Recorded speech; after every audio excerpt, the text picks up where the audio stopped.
Have you ever looked at a map of Europe and just marveled at how complicated it is? A dense patchwork of countries, languages, and cultures all packed into a space smaller than Canada.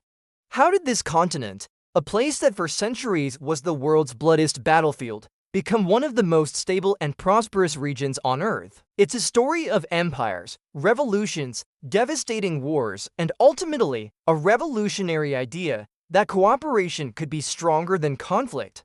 This is the story of how Europe was built and why, against all odds, it still works. Let's rewind the clock way back. The Roman Empire was the first major attempt to unify large parts of Europe. They built roads, aqueducts, and cities, spreading a common language, Latin, and a system of laws. When Rome fell, Europe shattered into countless warring kingdoms and feudal estates. For the next 1,000 years, conflict was the norm. The continent was a chaotic chessboard of shifting alliances, dynastic marriages, and brutal wars fought over land, religion, and power. Think of Charlemagne trying to build a new Roman Empire, the Crusades, the 100 Years' War between England and France. It was a relentless cycle of violence. This era of constant conflict forged distinct identities. People weren't European. They were Frankish, Castilian, or Saxon. Their loyalty was to a local lord, a king, or a faith. Borders were fluid, constantly redrawn by conquest and inheritance. Yet, even amidst the chaos, the seeds of a shared identity were being sown. Universities in Bologna, Paris, and Oxford created an international community of scholars. Trade routes like the Silk Road and the Hanseatic League connected merchants from Lisbon to Novgorod. Art movements like the Renaissance and intellectual shifts like the Enlightenment didn't stop at national borders.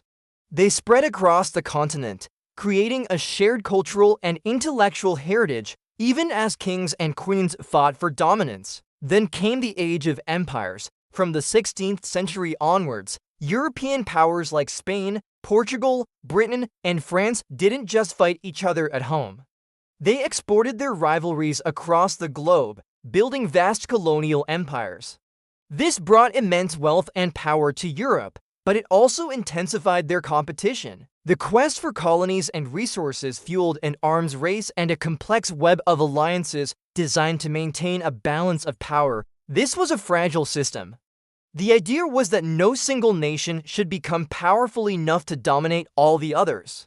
But it was a peace built on a knife's edge, a standoff that could, and would, shatter with catastrophic consequences. And shatter it did. The 20th century unleashed a level of destruction Europe had never witnessed.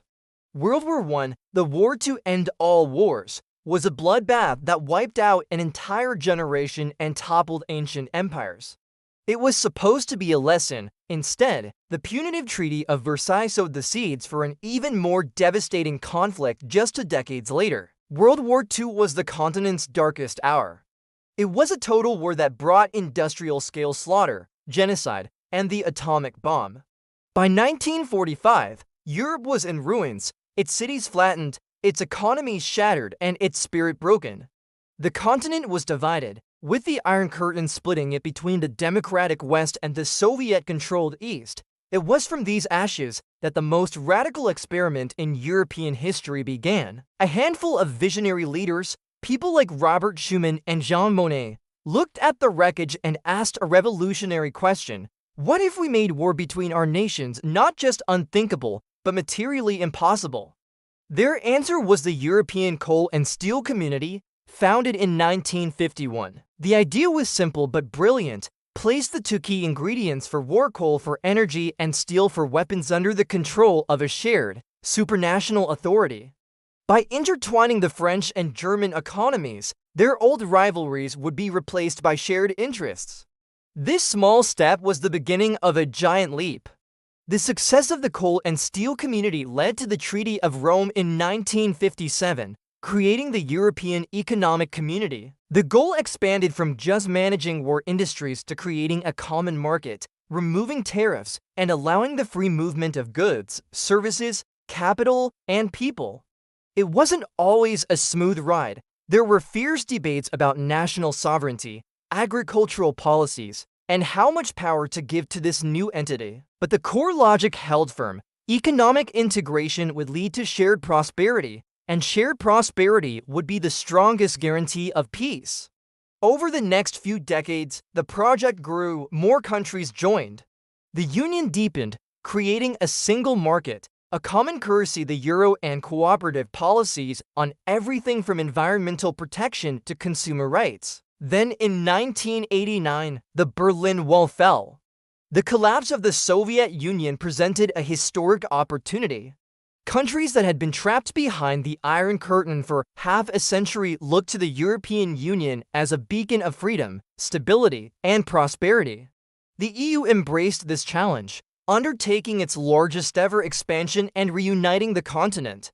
So why does it work? It's not a perfect system. The EU faces huge challenges today: economic crises, debates over migration, the rise of nationalism, and the complex process of Brexit. It's a constant negotiation, a messy compromise between dozens of countries, each with its own history, language, and priorities, but that's precisely the point.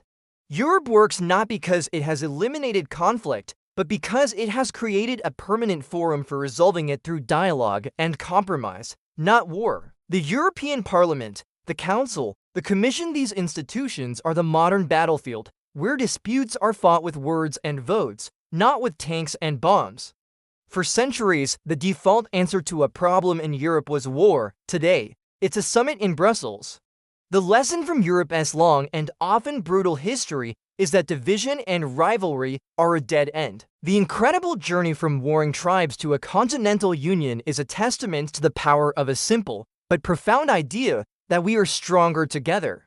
It's an ongoing experiment, a work in progress, but it's an experiment that has brought an unprecedented era of peace and prosperity to a continent that was once the most dangerous place on Earth. And in a world facing global challenges that no single nation can solve alone, that lesson is more relevant than ever. Thanks for watching.